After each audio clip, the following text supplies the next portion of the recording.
Humans, at the end of the day, are biological organisms. The goal of any biological organism is very simple: to survive and reproduce. Humans are no exception. This goal is the reason we exist. If your parents hadn't wanted to reproduce, you wouldn't be here. Their genetic line would have ended. If they hadn't wanted to survive, they wouldn't have made it to reproduction. We can go back further. If a more intelligent chimpanzee survived while a less intelligent one didn't, the species gradually became more intelligent, because only the smarter one passed on its genes. Nature punished our flaws and shaped who we are. Every trait you have likely exists because it once helped with survival and reproduction. You want to eat to survive. You want sex to reproduce. You want to be better than others because ancestors with this drive had more chances to succeed, survive, and reproduce. Those who lack this drive may have been worse hunters, had fewer resources, and faced higher chances of dying. You want to think, because thinking helps find solutions that enhance survival and reproduction. You get depressed when isolated, because historically, people who preferred isolation were more likely to be separated from their tribe and die, or they didn't reproduce, or didn't gain enough knowledge from others to survive effectively. If survival and reproduction are the reasons we are here, does that mean they are the meaning of our existence? Many would disagree. Some believe God is the reason we exist, and that living according to divine commands gives life meaning because it leads to eternal happiness in the world beyond.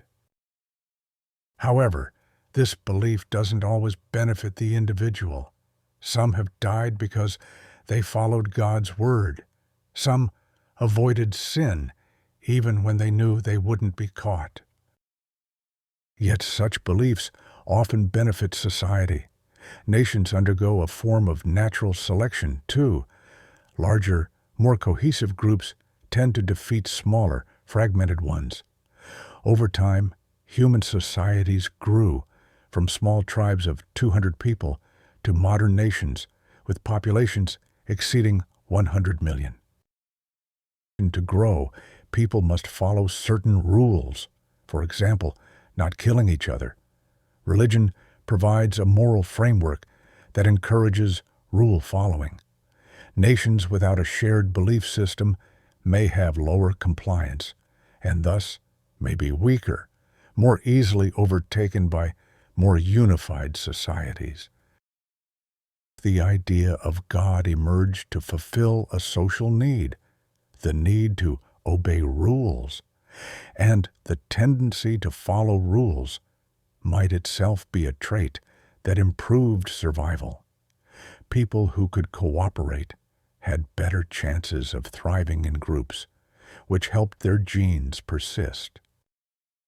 So maybe the meaning of life isn't just about individual survival and reproduction, but about the survival of the nation, or even the human species as a whole.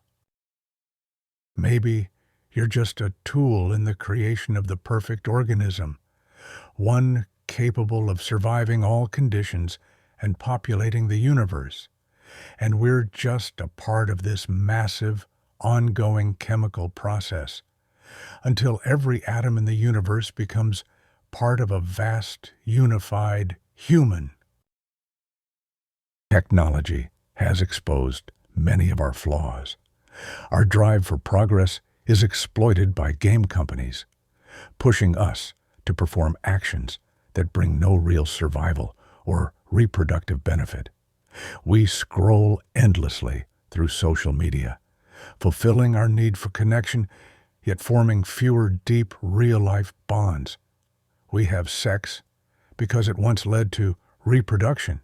That's why it feels good. But condoms and birth control, recent inventions, now disconnect pleasure from its evolutionary purpose. Porn is just pixels on a screen. It doesn't lead to reproduction, even though it still triggers the same reward systems. Some bodies store excess fat. Once a survival advantage, now a health risk in a world where food rarely runs out. We take drugs that not only fail to help us survive or reproduce, but actively harm us. Do you want to be a cog in the creation of the perfect species? Maybe that's the real meaning of life.